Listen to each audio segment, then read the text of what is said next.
Well, hello, and welcome to yet another game dev video, except this is not Unreal Engine, is it? This is Cakewalk, because I thought I'd start off by showing you something I've been doing in and around game dev time, is working on expanding the main theme of my game. Now, if you watched the teaser trailer that I made I was going to say weeks ago, it's actually a month ago or more, you would have heard this little bit of music, which sounds like this.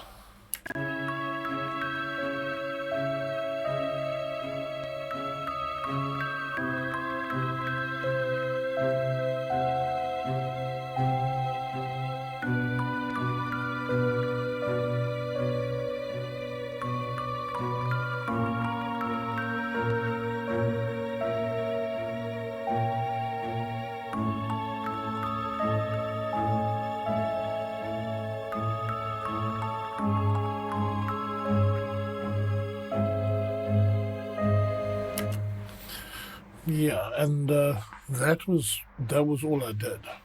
And I cobbled it together in about an hour, just so I'd have some suitably spooky sounding music for the teaser trailer.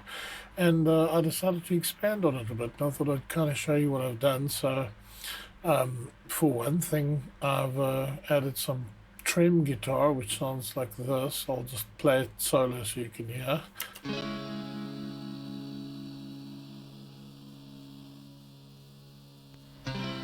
And then in context,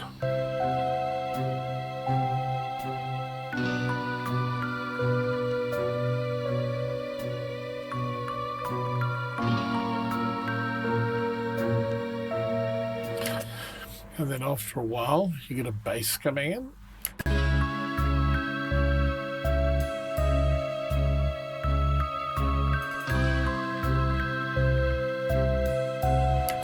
And so forth and so on. Now, admittedly, all through this, it's just the same main theme going, which is this music box through a trippy kind of effect, which I'm hoping to redo. Not redo for the beginning part, but in the part that's coming up, I'm hoping to play it in on guitar. Unfortunately, my Helix guitar effect pedal is elderly, and after years and years of being forced to work in the high humidity of the Arabian desert, it doesn't quite tend to like working properly anymore. So I recorded the bits of rhythm guitar you're about to hear last night with only one channel working and with no effects on it, just to get it recorded. But all processed and put together, it sounds like this. So you have the trim guitars coming in, and then the bass, and then this, which I'm quite pleased with. I was going for a porcupine tree / doom metal, and I think I kind of got it.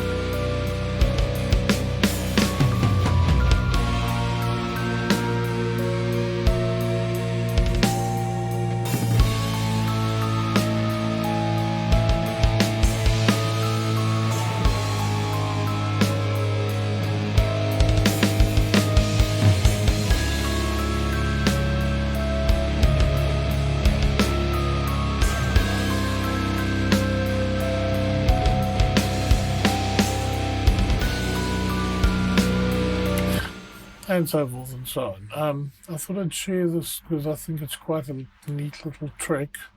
I know this is meant to be a game dev video, but if any music producers are watching, if you have a signal, like let's say a drum kit. So we've got a drum kit running here.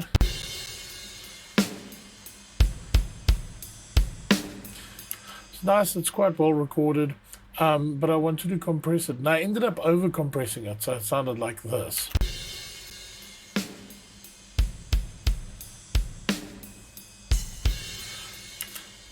Now, there's a lot of effects happening on those drums, but what I found is if the effects you're using don't have a wet dry slider so that you can adjust the level of effect, I'm bouncing all my drums to this mix channel and then sending them to another channel pre-fader, and I'm applying all the effects to that, and then I'm mixing the two together so you can blend them. So you get the drums by themselves, which sound like that, and you get the processed drums, and then you get the two together.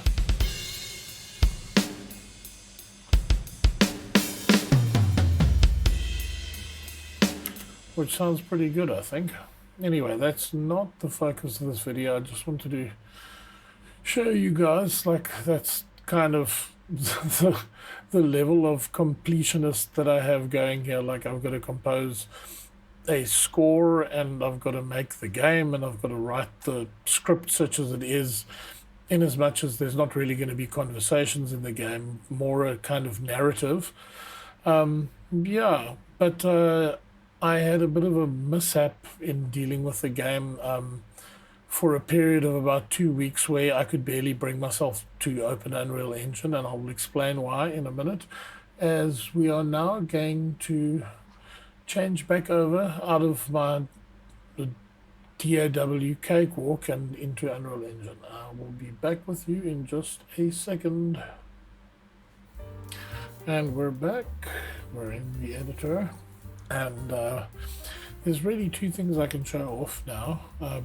The first is not really the reason I could barely bring myself to open the project for a 2-week period, but it is a cool thing to show, because after having been working on this project since the end of January, I'd say, this year, 2022, and it's now July, I have finally spent some money on my project.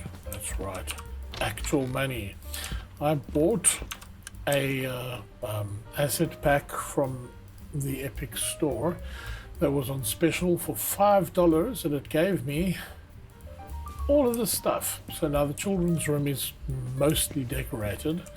There's a couple of things that I want to do. Nothing has code yet, nothing is scripted.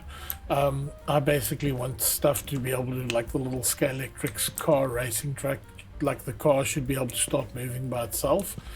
Although how I'm going to get it to pathfind around the track is perhaps something that's left for another day.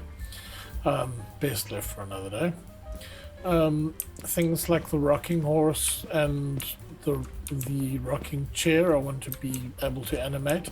The dollhouse is a big one. I still need things like, you know, like creepy bald-headed plastic baby dolls that I want, you know, I want to be able to have them move their heads and follow the player around. I might want to put light sources inside these, like Chinese lantern things up here. But yeah, this room has been empty since I started my project. There's been literally nothing in it, and finally to have furniture in it is very relieving, because it's, you know, like oh god. I mean, when your own game freaks you out, you know, after months and months of working on it, it actually freaks me out. Okay, and then here is the thing that halted development for a period of weeks and made me so frustrated that I did not want to continue working. And it is this. The basement now has lights, right? And I wanted them to be hanging lights that could move. It took so long and was so complicated to achieve this, okay? But if you bump into a light, not that you would normally, you'll see it actually swings. But perhaps more importantly, I can trigger this with code. So let's just get into a position where you can see both lights. I've got to remember what key press I used to test this. There we go. So I can now make the lights start swinging ominously for whatever reason, whenever I want. The basement has been subdivided into 3 areas now. There's this room, which I want to be some sort of wine cellar. This antechamber, which I think will just be part of it. And then obviously the corridor where the fuse box is, and then this room. And I want to use this room for something truly unpleasant, but I haven't decided what yet. Oops, I just triggered a power failure. Nice. So yeah, here's what the problem was. If we go and look at the code for these hanging lights, there are a lot of components at play here, and all of them have a series of variables that end up contradicting each other. So to start with, you have, okay, everything is going to be doubled up here, which makes it even worse because there's 2 light bulbs in every blueprint. But yeah, let's just work with one. So immediately you have your mounting bracket, which is just a little disc like that. And then you have the bulb itself, which would be this one here. And then in between them you have this thing called a cable. Now, I didn't know these existed in Unreal. I was astonished to discover you can make flexible cables and just drag them into blueprints. The problem is getting the thing to behave like a physics object in the first place. So what we end up doing is using this thing called a physics constraint component. What you can see is essentially a way of defining how 2 objects interact with each other using the physics engine. Those of you who've been watching my channel for a while will remember my attempts to make a working cat flap using the physics engine and giving up and just hard coding the angular momentum of the cat flap as it moved, because I couldn't figure this out. Well, if I'd known about the physics constraint back then, I might have been able to solve all of these problems, but I didn't. So there it is. But yeah, so the way it works is you define 2 components, in other words, the mount and the light bulb. You'll see mount 1 and light 1. And then there are 8 trillion tons of settings. Now, I watched, I think, 4 or 5 different videos, and every single one of them went about this a different way. And I had varied results. I had results that started with the light bulb refusing to move at all, to the light bulb, like if your character brushed against it, it would literally clip through the wall and stretch itself out to be about 2 kilometers long and then lodge somewhere in the surrounding environment. And the only way to fix it was to exit the game and restart. So that didn't work. One of the other videos I watched suggested limiting X, Y, and Z motion here, and swing motion, and defining angles and stuff, and I did all of those things and they didn't seem to make any difference. The other thing is, to attach the light to the cable was its own whole thing. So you can see here, if I click on cable, you can say attach end to component name and then attach end to socket name. Now, socket name is just the name of the connection on the cable, which in this case is called cable end. Presumably this one is called cable start, the end of the socket at the other side. The problem is there's 2 ways of doing this. You could run a series of commands, which I can't remember now because I've been through this so many times, but I don't remember. But there's a series of commands you can run in construction script that join all these components up initially, okay, but then it would just bug out. The light would work and it would swing, but as soon as you touched it, it would start swinging, and then as soon as you touched it, it would just bug out. Eventually, after much trouble, guess what the solution was? All I had to do was make the light bulb weigh 100 kilograms. That's it. That's it. That sorted all the physics out. I don't know why Unreal Engine works like this, but presumably by having the light bulb weigh that much, it's putting enough tension on the cable and reacting to a person bumping into it realistically. And the result of all of that is the set of circumstances here, where I now am lost in an unfamiliar basement, first of all. Yeah, where I now can trigger this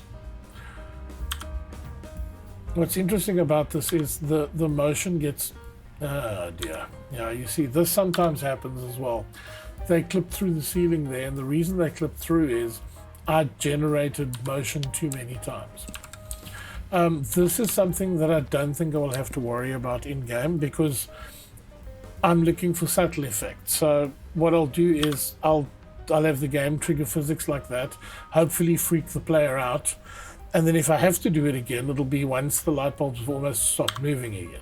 I won't be there mashing the physics button ad nauseum, causing that kind of thing. But yeah, the other interesting thing is how I got the random motion to work. So this event graph looks horrendously complicated, but bear in mind most of this stuff is from my existing lighting system. Oh, of course, I should mention that as well. Not only do these light bulbs swing and move around, they are also subject to all of the other lighting stuff that I've designed. So they will flicker, and if there's a power failure, they will shut off, and then they will start back up again. And they can be, not only can they be individually switched on and off, I can individually make them swing as well, which I do by means of a little check over here. We just check to see if I've set a flag in the player blueprint saying individual light addressed swing. If I haven't, then all of the lights will swing, but if I have, then only the light whose name is set also in the player blueprint in this name variable here, only that light will swing. But yeah, the physics. So what we do is it's all being run off event dispatches, obviously, my favorite piece of Unreal Engine. And all that's happening is we're setting a float. Now, force in this game works in a very weird way. Presumably it's measured in, I don't know, whatever Unreal Engine's version of newtons is, because you need a massive number to generate any kind of force at all. So we're generating a random float between negative 600,000 and negative 1 million.